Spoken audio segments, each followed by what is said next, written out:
নমস্কার, শুভ দ্বীপ্রহর আমার এখানে।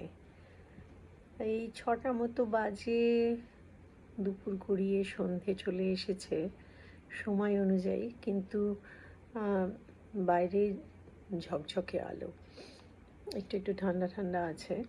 সকালবেলা তো রীতিমতো ঠান্ডা ছিল কদিন থেকে, তাই যাচ্ছে। হঠাৎ একটা লেখা চোখে পড়লো,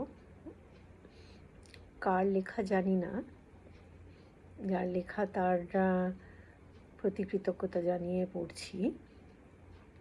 গত মাসে তো ছিল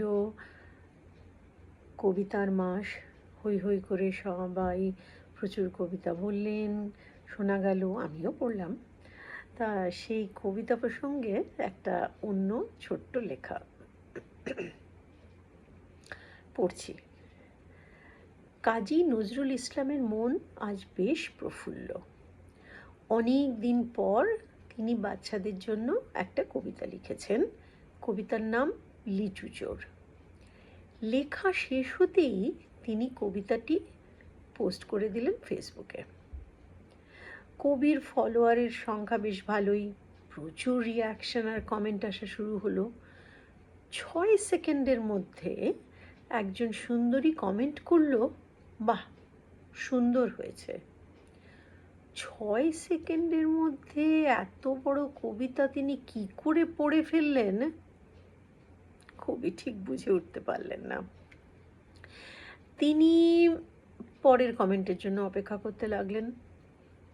এর পরের কমেন্ট আসতেই কবির মনটা একটু খারাপ হয়ে গেল, কারণ কমেন্টকারী লিখেছেন, এইসব কবিতা কি লিখে, কি ছাপায়, শিশুদের চৌর্যবৃত্তি শেখানোর অপচেষ্টা, কি অধঃপতন।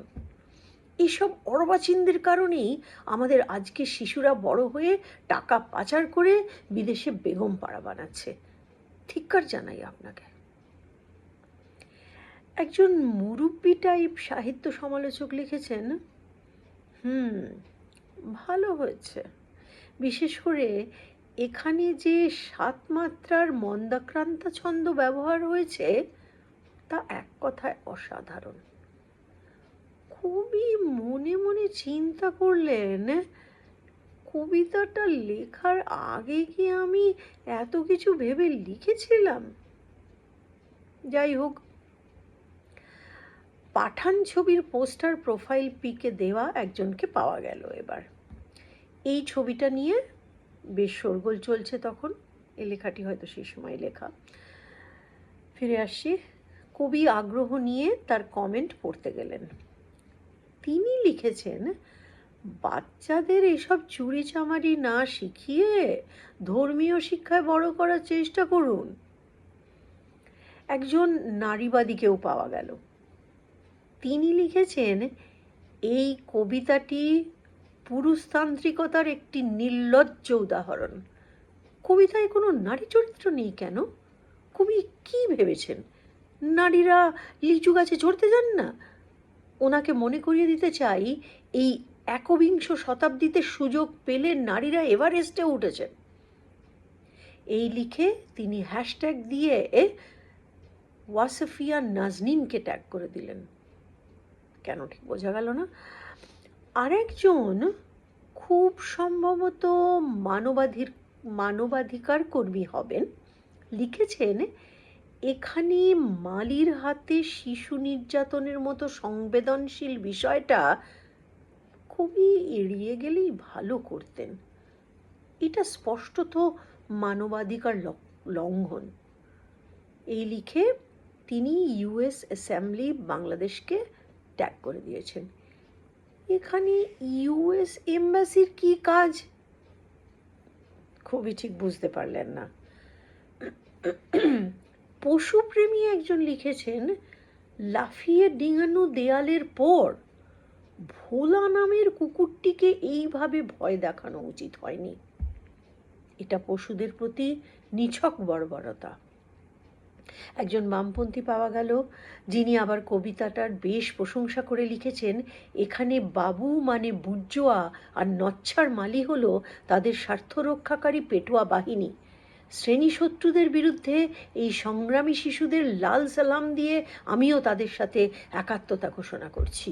দুনিয়ার লিচু চোর এক হও, লিচু বিপ্লব দীর্ঘজীবী হোক। একজন বিরোধী দলের সমর্থক লিখেছেন, দেশের কোটি কোটি টাকা পাচার হয়ে যাচ্ছে আর আপনি আছেন এই সামান্য লিচু চুরি নিয়ে।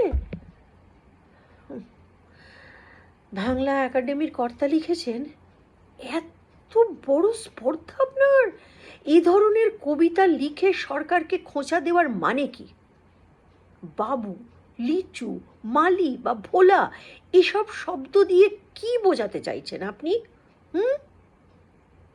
দাঁড়ান, আজকেই মেলা থেকে আপনার প্রকাশকের স্টল বাতিল করে প্রজ্ঞাপন জারি করছি। আরও কিছু কমেন্ট, শিশুদের হাতে ইয়া বড় কাস্তে, মোটেই উচিত নয়। আচ্ছা ভাইয়া, আপনাদের ওখানে লিচু এখন কত করে চলছে? বম্বে না বেদানা লিচুর নাম জানতে চাইছি। ব্যবসায়ী বোধ হয়। কি হে, লিচুর প্রমোশন করছো দেখি, পেট নাকি? অর্থলোভী। লিচু, দুষ্টু, কোনো দুষ্টু পোলা পার হবে। এ কি, আপনার লিচুর পেছে চোর লেগেছে?